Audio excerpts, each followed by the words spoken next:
Welcome to part one of a series of videos that I'm going to be doing about why we travel, where we travel, how we travel. This video in particular is going to dive into why we chose Japan for our luxury honeymoon. Japan is a phenomenal place to visit almost any time of year at a variety of budgets, both as a couple or with larger groups. But this video in particular is going to focus on a luxury trip as a couple in the kind of November, December timeframe. We went for about a week at the end of November and had an amazing time. To give a little bit more context before we get into it, my wife and I are both in our late 20s and we've done a variety of travel through our lifetime. We've done maybe a dozen or two countries at this point combined, some of that together, some of that with friends, some of that solo. We've also done that travel at a variety of levels. We've driven in a van across the United States and slept in parking lots, and we've also taken business class flights around the world and stayed in some of the top properties on the planet. When we travel, we generally pay with some cash and some credit card points. With that said, this is not how to do Japan on a budget. For us, we're prioritizing comfort, experiences, and service, and we're not necessarily putting a focus on how to get the best value or how to be frugal or how to do Japan the cheapest way possible. So while Japan has a variety of offerings across the board, across different budgets, and for all different types of travelers, I want to explain why, for someone that does value higher end vacations and has the budget to support it, why Japan really is one of the best places that you can go, particularly for a honeymoon. And before I get into these reasons, let me preface this by saying we visited Tokyo, Kyoto, and Osaka. So 3 cities in a much larger country, and we only scratched the surface of what Japan has to offer. The first reason we chose Japan is because it is unique. The people, the culture, and the food are all absolutely incredible and unique to Japan. Anything from your vending machine food through your restaurants that need a reservation 3 months in advance, you're going to find something you like within that spectrum. Modern to traditional, a variety of cuisines. I mean, the options are endless and nothing will disappoint you. Some things may freak you out. I ate some weird stuff that I didn't think I was gonna eat, but it was fun. It was a great experience, and everything generally tasted really good. So food, and then the people, and this kind of ties in with the culture as well. But the collectivist culture and the unity of the people in Japan is something that, I mean, you're hearing it right now. People will tell you about, but until you see that, until you see, I mean, coming from the US, public transit, if it exists at all, it can be a bit of a free-for-all. And then you go to Japan and you're walking through and you're waiting for the escalator. And rather than people just barging in and trying to stuff their way on to get up as fast as possible, people wait in line on the right side to go up the escalator, leaving the left side open for people that want to either walk or run up the escalator rather than just stand and be carried up to the top. And having a single file line that extends out rather than just a mess of people was a weird experience for a dumb American. Seeing people orderly and quietly move about the city without talking loudly on their phones or bothering other people was weird. I mean, I live in Las Vegas. There's crazy people everywhere here, and having that contrast, being in Japan and seeing the people was magical. And that's before you actually start talking to anyone. I mean, the experiences that we had with local people was great. The welcomeness of the Japanese also leads me into my second reason, which is the variety of activities. You know, we did a sushi making class, we did a food tour, we did a ramen tour, we did a number of other tours kind of around both Kyoto, Osaka, and Tokyo, and every single time the locals were welcoming, happy to see us, and made us feel very comfortable We visited in November and the weather was phenomenal. It was very reminiscent of a New England fall day where you definitely want to wear a jacket, but it's comfortable to be outside and you're happy to be walking around. Much better than going, say, in July when it's going to be much hotter and much more humid, and you're probably going to be a lot more uncomfortable. Going to this trip, we knew we wanted to be active and be outside, and even though we got married back in June, we delayed this trip to November, both for work schedules, but also for weather. We did go on a little honeymoon right after the wedding, but that's a whole separate thing. But this was what we viewed as our real honeymoon. But regardless, if you want a active vacation or you want a super relaxing vacation, Japan offers everything. We spent one day just at a private onsen where we just soaked in the hot spring, and it was amazing. And then we spent other days where we walked 25,000 steps through the day. I mean, it was insane. And the last part in this section is that transit is so easy in Japan. It is insane how simple the subway system is.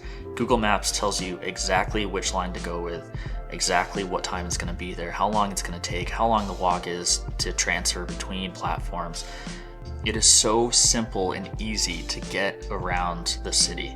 And when you want to go between cities, the bullet train is dead simple and incredibly smooth and so painfully efficient. It makes me frustrated coming back to the US and not having those options like we did in Japan.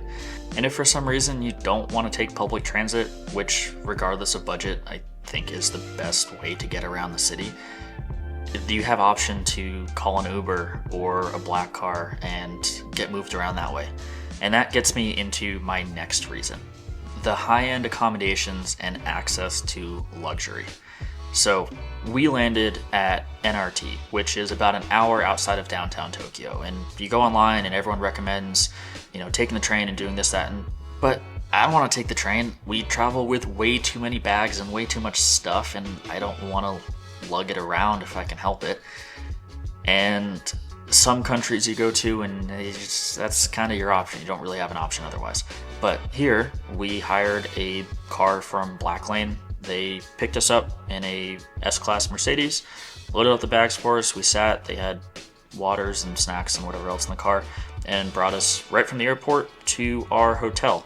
And having the option to not have to compromise on comfort and travel and accommodations and all of those things is really nice. We went to Bali a few years ago, and regardless of how much money you want to spend, sometimes the option to go higher end just doesn't really exist. And that's not to say it's not a fantastic place to visit, and we loved it and we would happily go back. But for this trip, we wanted to focus on the relaxation and the luxury and not having to compromise. I mean, in Bali, to get onto a boat, there was no dock. You had your suitcase above your head, and then you took your shoes off and you rolled your pants up and you walked through the water and you climbed up onto the boat, and it smelled like spilled gas. And the alternative to that was renting a helicopter, which we did for the way back, and that's a whole separate story.